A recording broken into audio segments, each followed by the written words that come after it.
बंता ने हजामत की दुकान खोली। एक ग्राहक शेव कराने आया। बंता, मूछ रखनी है? ग्राहक, हाँ। बंता ने ग्राहक की मूछ काटकर उसके हाथ में देते हुए, लो रख लो, जहाँ रखनी है।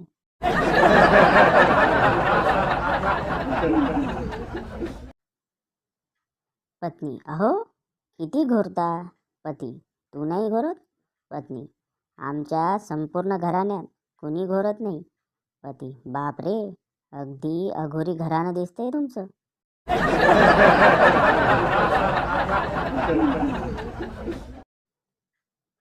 शाळेत सर रागावल्यावर पहिल्या बेंचवरची पोरं, सर आपल्यामुळेच रागावले आहेत. शेवटच्या बेंचवरची पोरं, काही नाही रे, बायकोसोबत भांडण झालं असेल.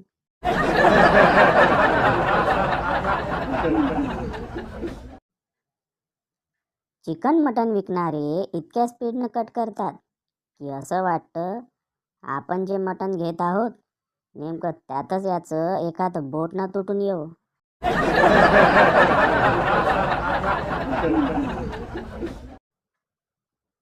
जीव तर तेव्हा जळतो जेव्हा फुल ड्रेसिंग मारून फिरायला निघतो आणि मागून आई बोलते, जाताना कचरा घेऊन जा.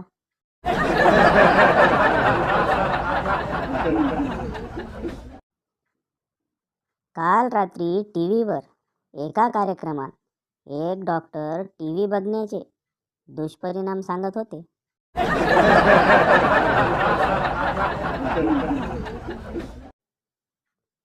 आई, बाळा, तू हात धुतलेस तर एक लाडू देईन आणि पाय धुतलेस तर 2 लाडू देईन. गंपू, आई, तू डबाच खाली काढून ठेव, मी आंघोळ करून येतो.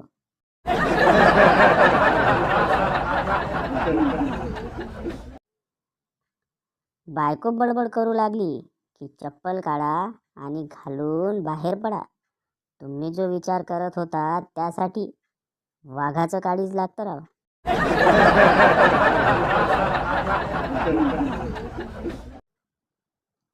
नवरा, नवीन वर्ष सुरू होणार आहे, सांग तुला काय गिफ्ट देऊ? बायको, असं काहीतरी द्या जे पूर्ण वर्षभर चालेल.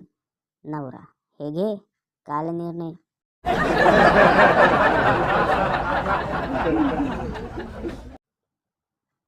पिंकी रात्री नवऱ्याला येऊन सांगते, पिंकी, अहो आज मी अंडरपॅन्ट काढत होती ना तेव्हा समोरचा पप्पू मला बघत होता.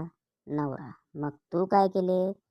पिंकी, मी लगेच लाजून त्याच काढलेल्या अंडरपॅन्टने माझं तोंड लपवून घेतलं.